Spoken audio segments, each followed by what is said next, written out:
धन्यवाद और बहुत आपका स्वागत है इस स्वावलंबन के हस्त निर्मित कागज उद्योग में।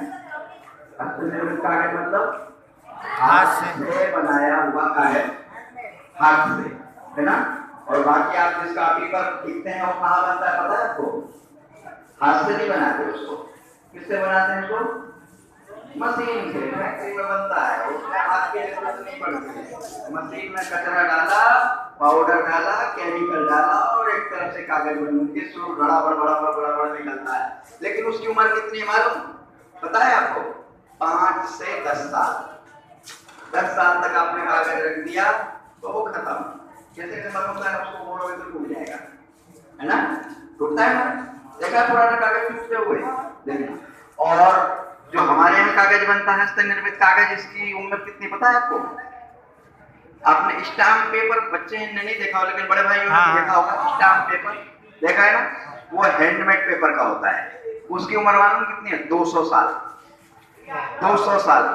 वो 200 साल जिंदा रहता है। 200 साल के बाद में अगर आप उसको तोड़ेंगे तो फिर फट सकता है, मुड़ सकता है, ठीक है ना।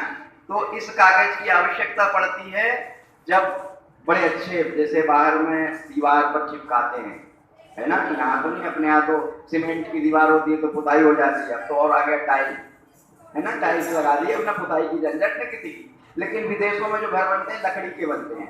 क्यों बनते हैं? वहां पर ठंड ज्यादा होती है, ठंड ज्यादा होती है तो सीमेंट ज्यादा ठंडा होता है, कंक्रीट प्रूफ नहीं बनाते, तो लकड़ी का बनाते हैं। लकड़ी जो है ना टेम्परेचर को रोक के रखती है, तो उसको कागज से ढकते हैं, चिपकाते हैं, पेंट नहीं करते हैं उस पर, है ना।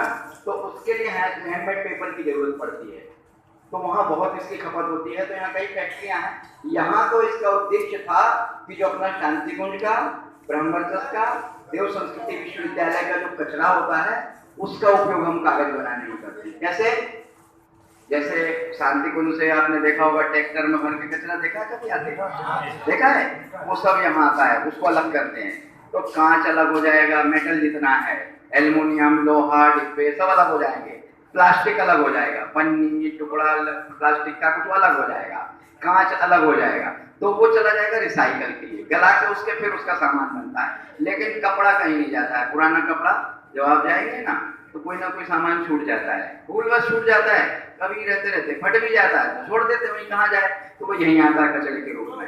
उसको छांट लेते हैं और उसके कपड़े के छोटे छोटे टुकड़े कर देते हैं पहले कैंची से, और फिर ये मशीन लगी है बीटर, इसमें उसको रुई जैसा बना देते हैं पानी में, एकदम उसका फाइबर बन जाता है। और पुराना जो कागज होता है अपने ऑफिस में यूज होता है, उसको गला के दोनों को मिक्स करके हाथ का कागज बनाते हैं। उसमें रंग डाल दिया और गोंद डालते हैं। गोंद कौन सी डालते हैं पता आपको? केमिकल नहीं होता है यहाँ। वो गोंद होती है हमारी ग्वारफली, देखी आपने?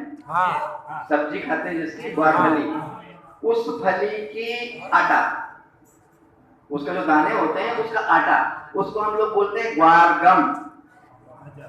ग्वारगम वो बहुत महंगी है, वो 850 रुपए किलो मिलती है हमको, लेकिन हम उपयोग वही करते हैं। 80 रुपए किलो वाला फेविकॉल नहीं उपयोग करते हैं, नहीं डालते हैं। क्यों? क्योंकि उसमें वो केमिकल हो जाएगा, है ना। तो हम लोग डालते हैं उसको और उसमें कलर डालते हैं। अभी कलर हमको प्राकृतिक मिले नहीं है तो केमिकल ही डालना पड़ता है।